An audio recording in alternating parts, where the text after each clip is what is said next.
di Masjid At-Taubah Bangkina, yang mudah-mudahan senantiasa dalam bimbingan taufik hidayah Allah Subhanahu wa ta'ala. Alhamdulillah, malam ini kalau hari sudah 17, malam ke-18.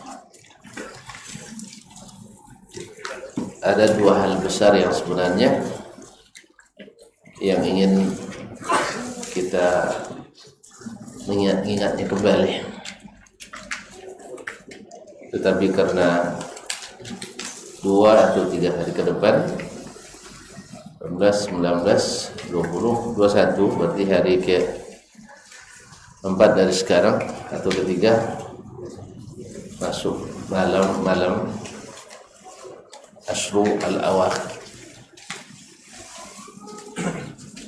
Maka mungkin tentang masalah itu kita undur dulu, atau kalau bisa disebutkan juga sedikit, yaitu tentang Al-Quranul Karim yang diturunkan Allah Subhanahu wa ta'ala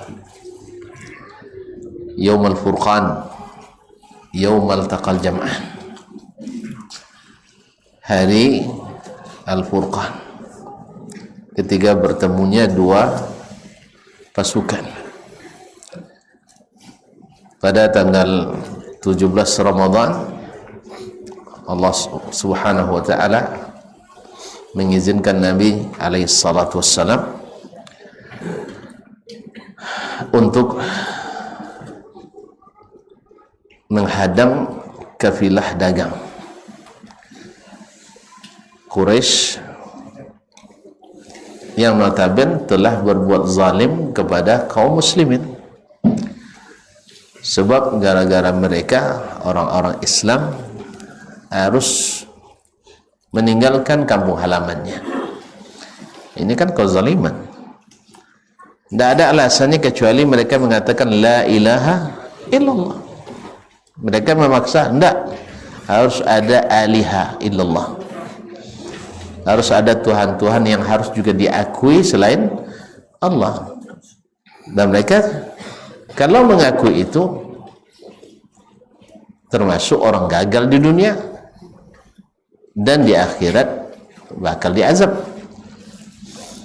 Maka mereka tidak mau rugi di dunia, di akhirat, biarlah rugi di dunia. Hanya itu. Dan mereka pun untuk hijrah pun tidak bisa sembarangan, harus sembunyi-sembunyi. Bahkan Sayyidul Khalq, orang paling mulia di atas permukaan bumi pun, Sayyiduna wa qurratu ayunina bi abi wa huwa ummi sallallahu alaihi wasallam, Nabi kita Muhammad sallallahu alaihi wasallam, dan sahabat paling dekat dan paling hebat Abu Bakar Siddiq radhiyallahu an,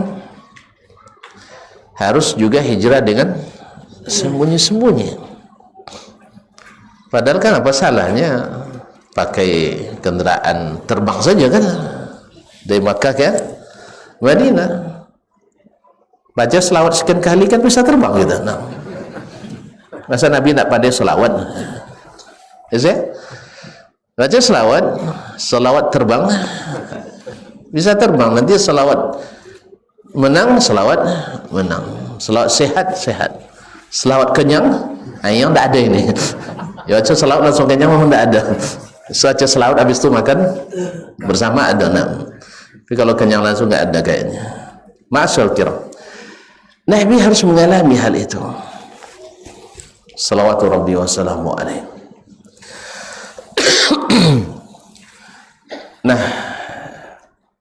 mereka, kebanyakan sahabat harus meninggalkan tanah mereka, aset mereka, uang mereka, pakaian mereka, kendaraan mereka, ternak mereka, semuanya harus ditinggalkan di Makkah.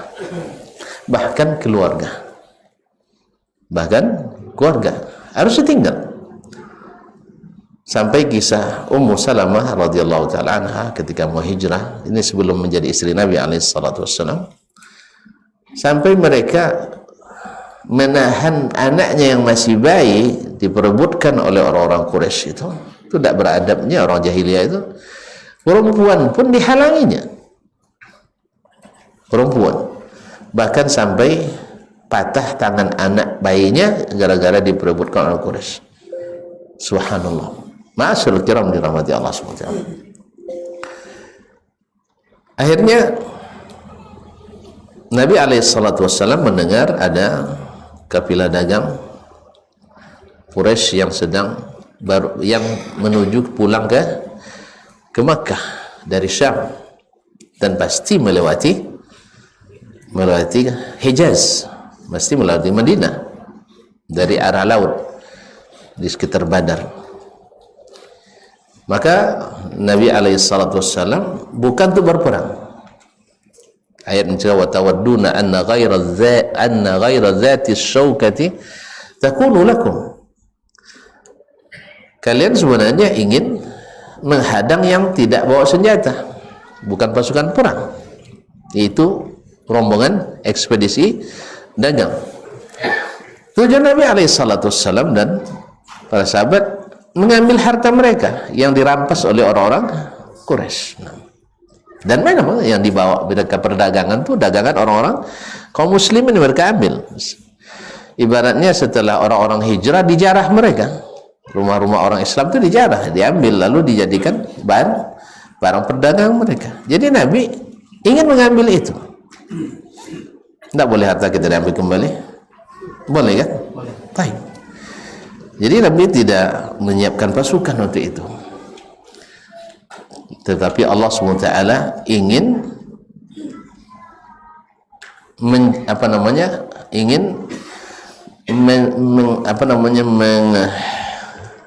melakukan, gimana bahasanya? Allah ingin menjadikan sesuatu yang sudah ditakdirkannya itu betul-betul terjadi.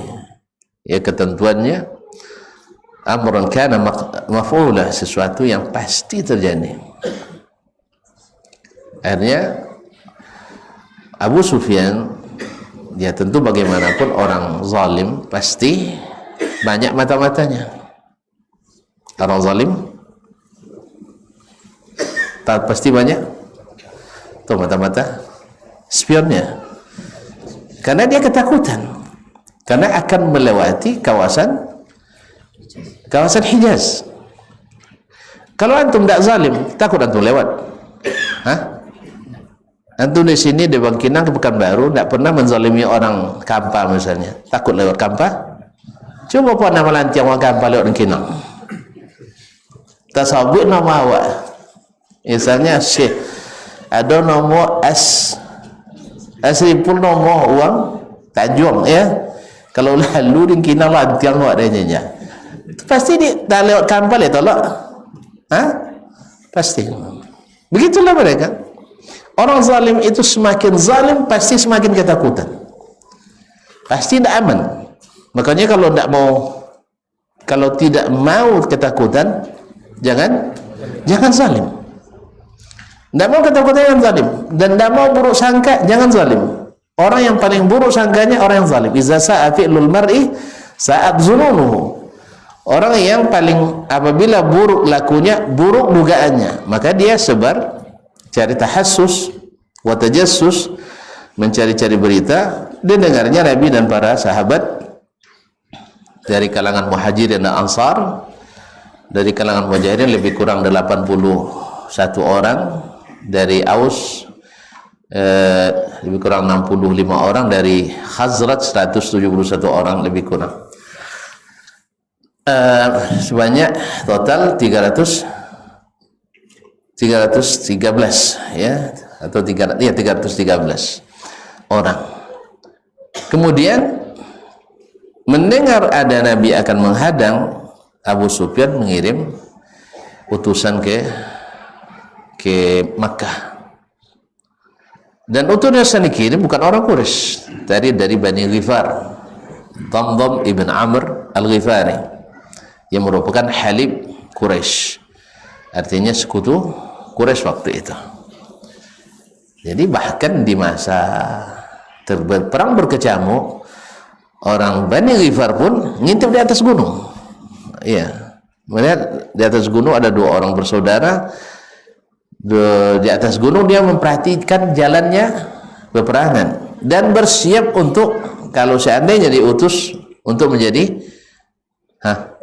detektif lagi, untuk menjadi spionase lagi, untuk mencari bantuan kepada sekutu-sekutu Quraisy.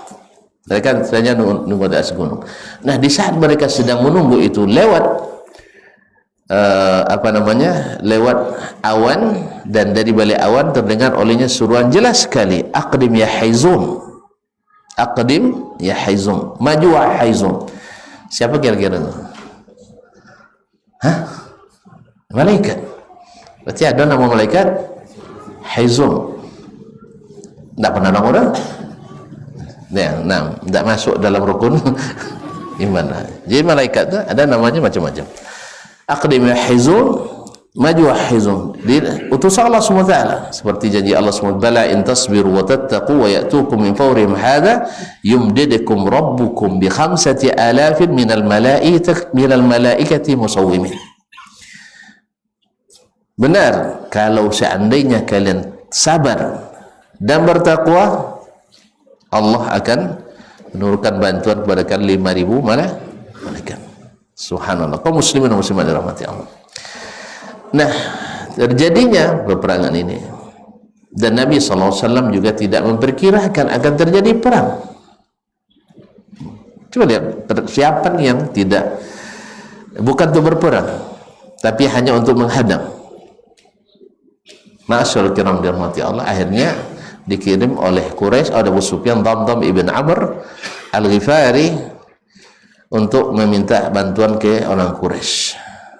Kalau orang dulu, kalau hal yang sifatnya darurat, biasanya mereka sampai di tempat yang dituju, mereka akan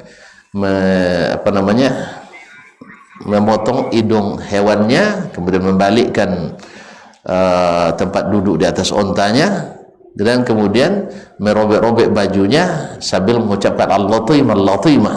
Artinya ini masalah darurat. Pasukan komando strategis harus siap siaga. Akhirnya datanglah orang Quraisy dengan persiapan yang waktu itu super, yaitu dengan 1.000 pasukan, dengan membawa 500 pasukan kuda. Coba, di Nabi pasukan kudanya hanya 2, lain itu jalan kaki, terompalan putwil. Allah Ustaz. Ya, awal-awal sulit, masa-masa sulit kaum muslimin dan muslimat dirahmati Allah. Tetapi Allah SWT ingin menjadikan apa yang sudah Dia takdirkan tadi. Maka bertemulah, dan disitulah Nabi SAW tahu makna betapa doa itu adalah senjata yang luar biasa. Nabi mengajarkan kita bahwa doa itu senjata. Ad-doa usilahul mu'min. Coba bayangkan 300 banding 1.000. Mereka bukan hanya 500 kuda, pasukan berkuda. Untuk makannya pun tidak sedikit. Bawa 700 lebih ekor onta untuk dimakan. Nabi tidak ada untuk makan. Bayangkan. Jadi tapi subhanallah, kalau nak makan ambil dia mereka nanti. 700 ekor onta untuk 1.000 orang. Berarti satu orang hampir satu ekor, nak konyang loh. Tapi ternyata bukan di kenyangnya, bukan di gizinya, tetapi di pada pertolongan Allah Subhanahu wa taala. Ma'asyiral kiram dirahmati Allah. Nabi alaihi salatu wassalam beristighatsah,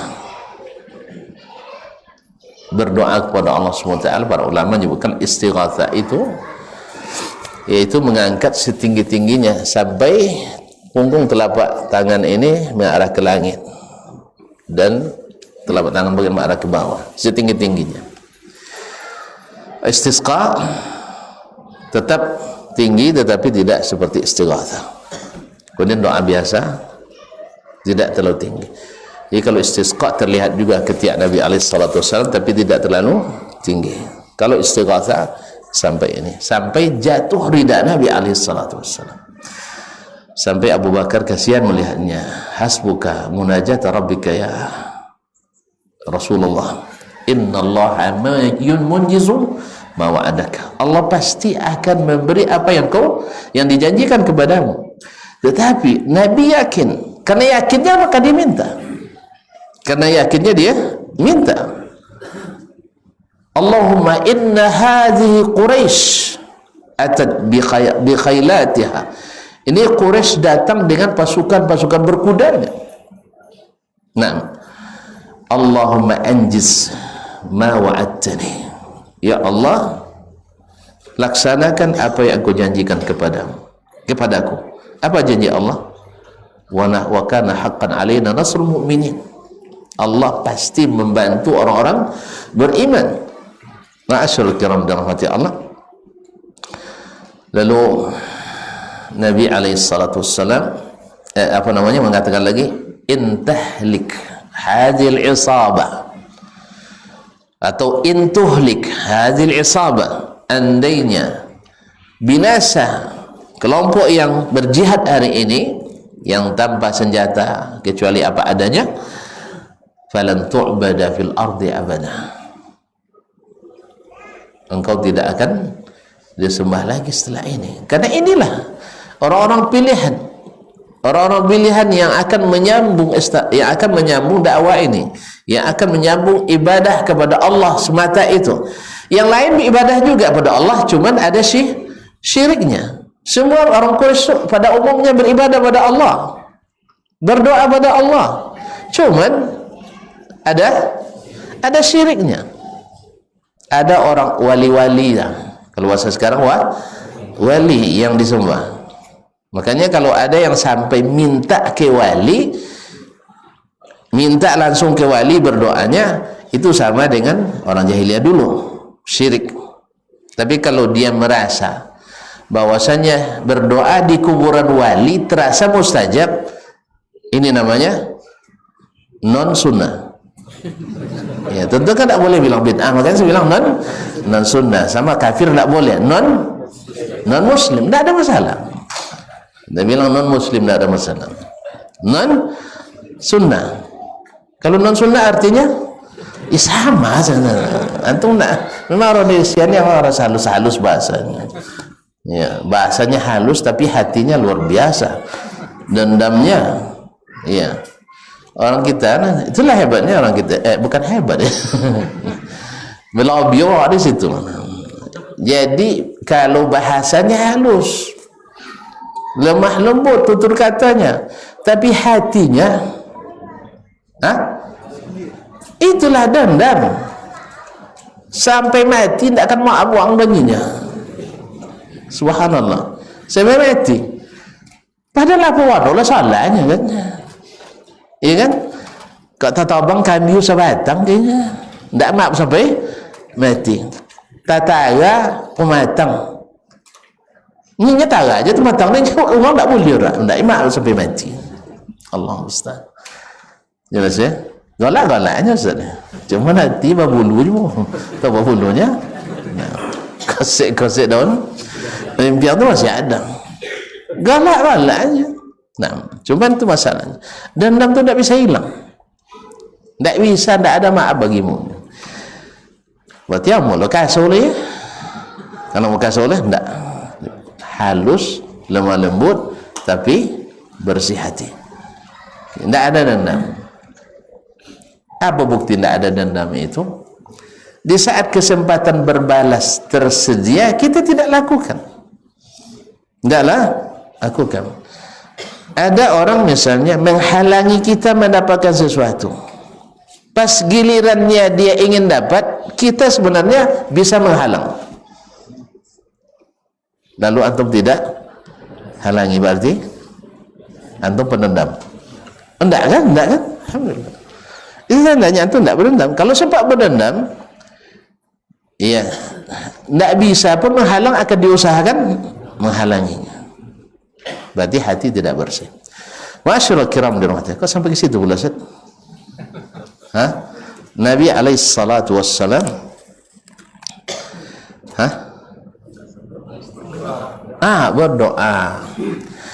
berdoa kepada Allah Subhanahu wa taala, dan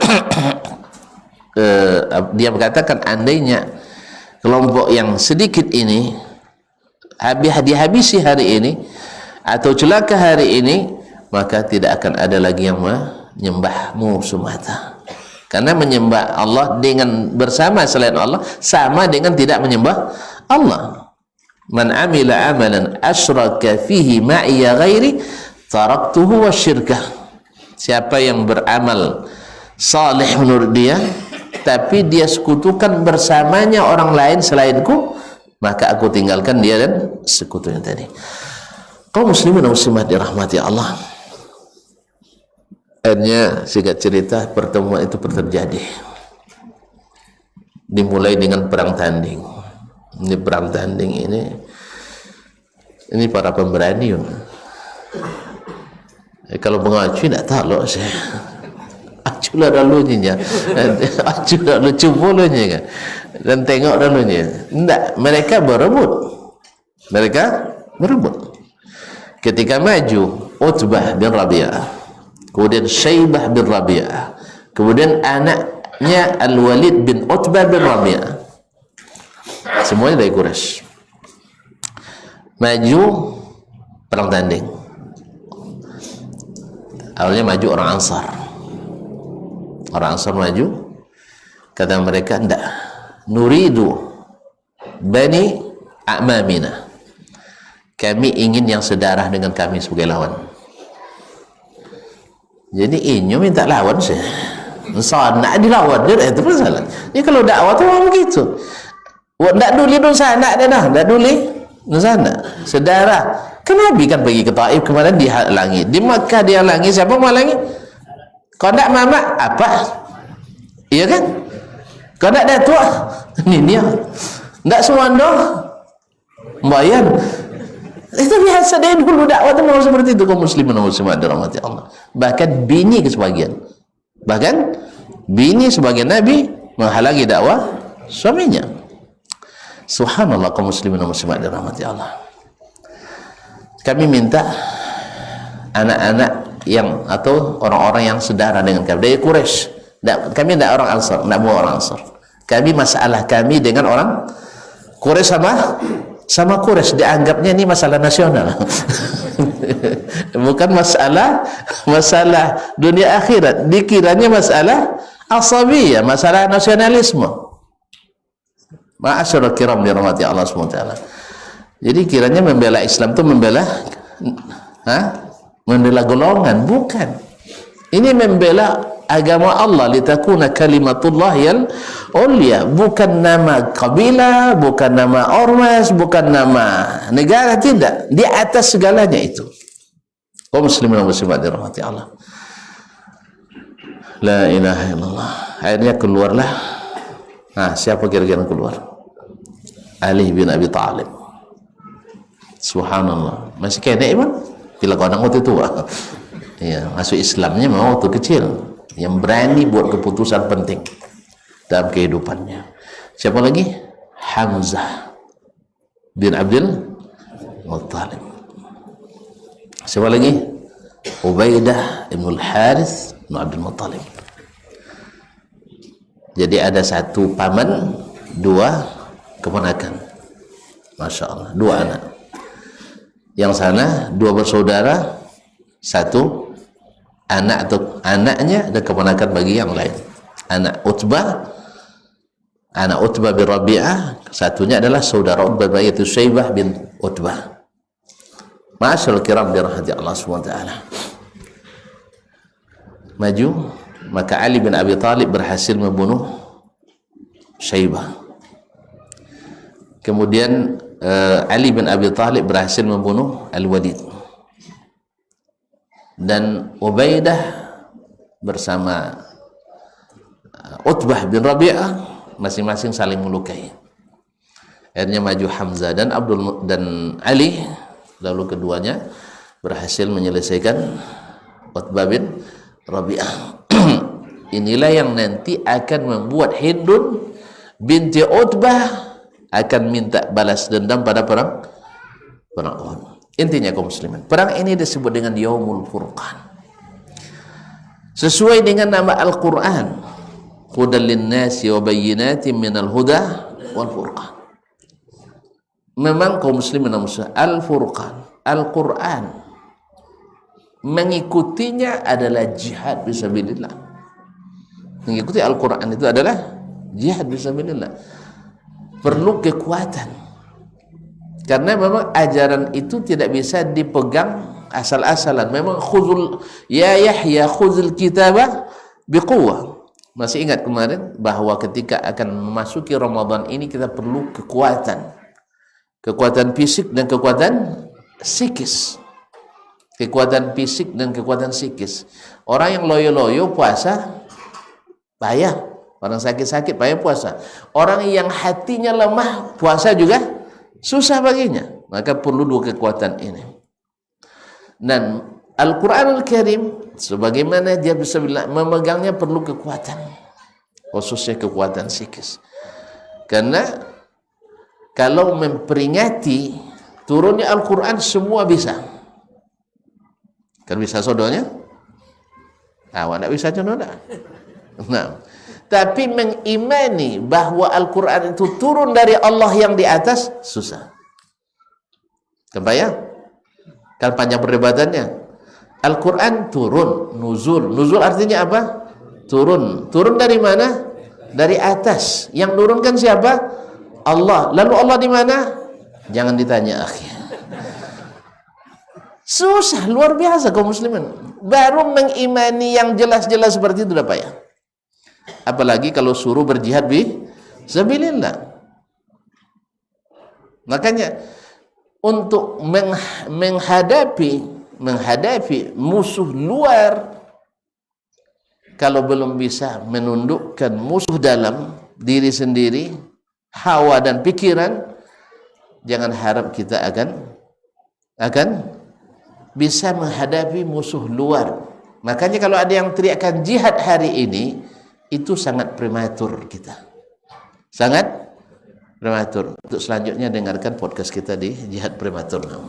Silakan lanjutkan itu. Kalau panjang ceritanya. Nah, ya, jihad prematur. Mengimani Allah di atas saja, dan itu kata Al-Quran yang kita perkani nuzulnya, susahnya luar biasa. Padahal semua sepakat yang namanya turun pasti dari atas, dan semua ijma bahwa turun dari Allah, dan semua salaf as-sahabah ijma bahwasanya Allah di atas. Tapi sekarang susahnya luar biasa. Habis itu nak jihad antum, makanya akan lahir adalah jahat nanti. Adalah jahat. Karena apa? Kita dalam Islam saja belum sudah satukan oleh Al-Quran, belum bisa kita bukti Al-Quran sebagai furqan. Makanya kaum muslimin dan muslimat adalah sangat berat dan tidak mungkin untuk menghadapi yang namanya jihad fisabilillah itu. Maka sekarang kita hadapi dulu, kita satukan dengan apa dulu Nabi SAW menyatukan. Kita bedakan dengan apa dulu Nabi membedakan mana yang hak, mana yang batil. Nabi pakai apa membedakan hak dengan batil? Al-Quran. Turunnya pada hari Allah memisahkan barisan kufur dengan barisan iman. Allah tunjukkan kepada Nabi dan juga kepada kita setelah Nabi alaihissalatu wassalam bahwasanya bilangan yang sedikit tidak harus kalah di hadapan bilangan yang besar. Bahwa kekuatan yang lengkap, senjata yang super lengkap, tidak harus kalah oleh yang tanpa senjata. Tonton, maka jangan lupa dulu perjuangan para mujahidin, para syuhada membela negara ini dulu dari penjajah-penjajah yang non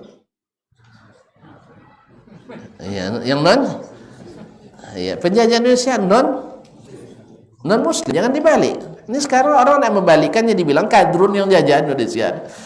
Ya, ya, saya tidak sedang memprovokasi, yang salah paham dah. Alhamdulillah kita jelas sikap kita bahwasanya hidup berdampingan itu adalah bagian dari Islam.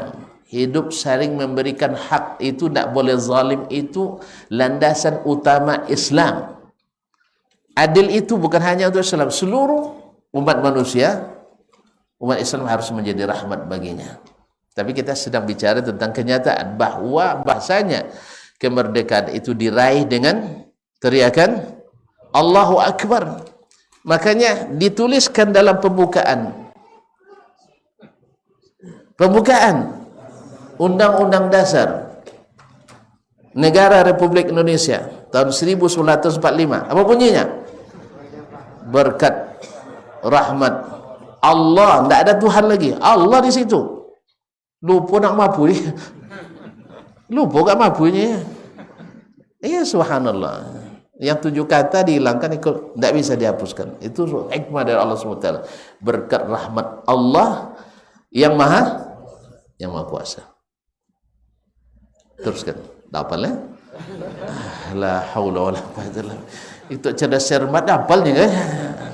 Ya dulu kalau cerdas cermat dulu, masya Allah, sampai butir-butir tafsir lah, hafal kemira.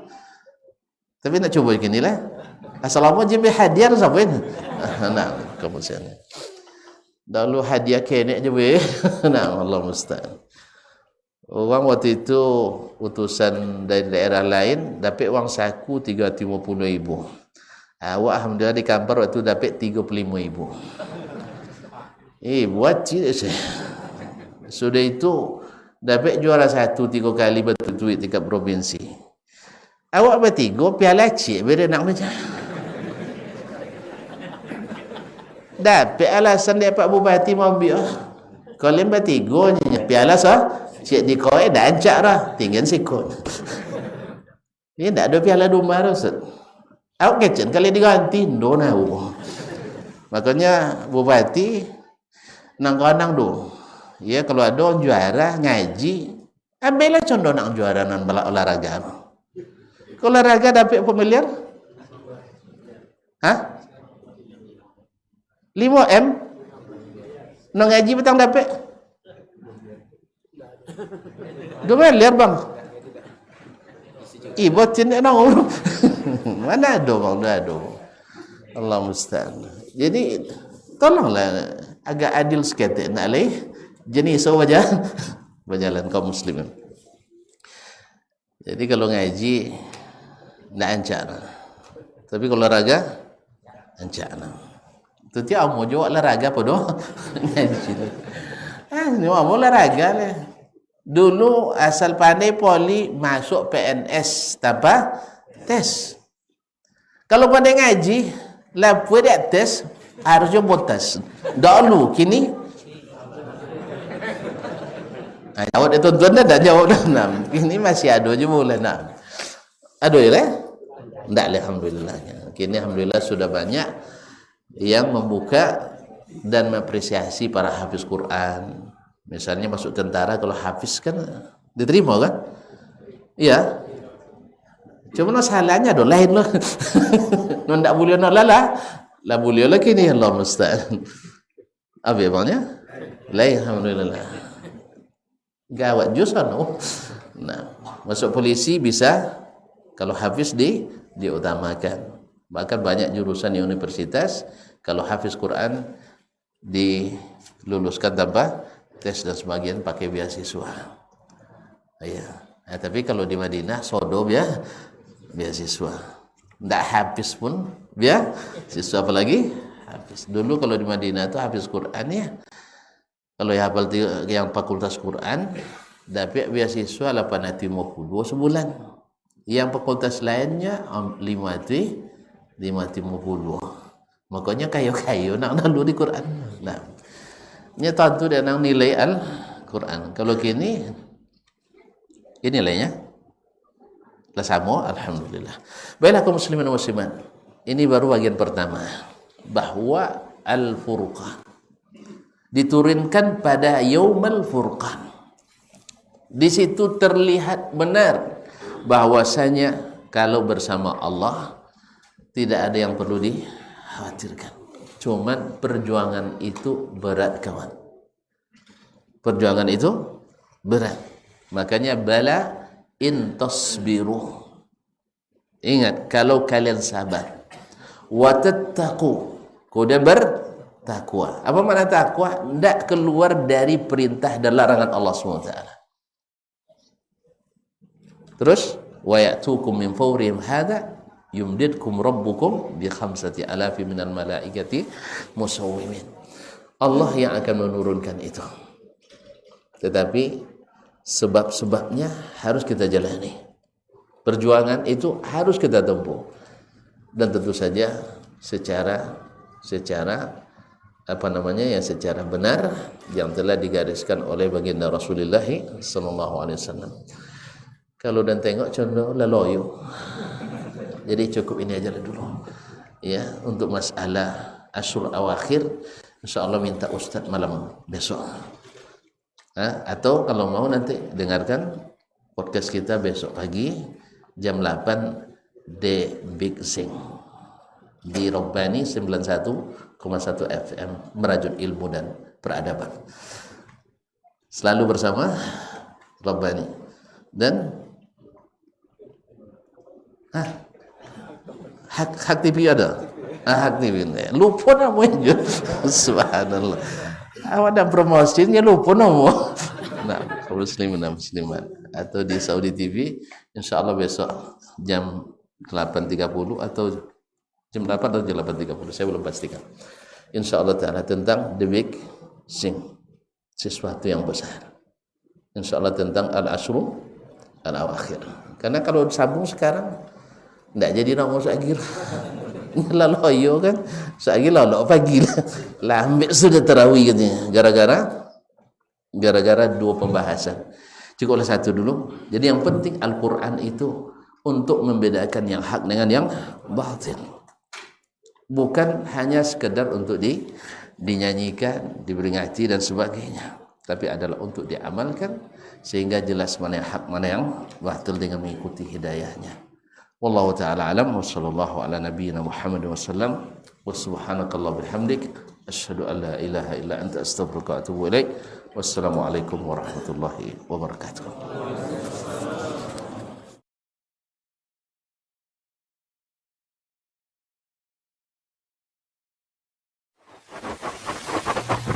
Barometer amal kita saleh tak salehnya di salat kita. Bila salat kita ikhlas dan sesuai dengan sunnah Nabi SAW, maka insya Allah amalan yang lain mengikuti. Ini aktivitas ini membantu saya di akhirat atau akan menyulitkan saya di akhirat? Kalau seandainya perbuatan itu ternyata akan menyulitkan kita di akhirat kelak, tinggalkan perbuatan itu. Anta ni'mal jund. Kamu adalah sebaik-baik prajurit. Coba lihat. Kamu adalah sebaik-baik prajurit. Maka tujuannya adalah menghancurkan kehidupan rumah tangga.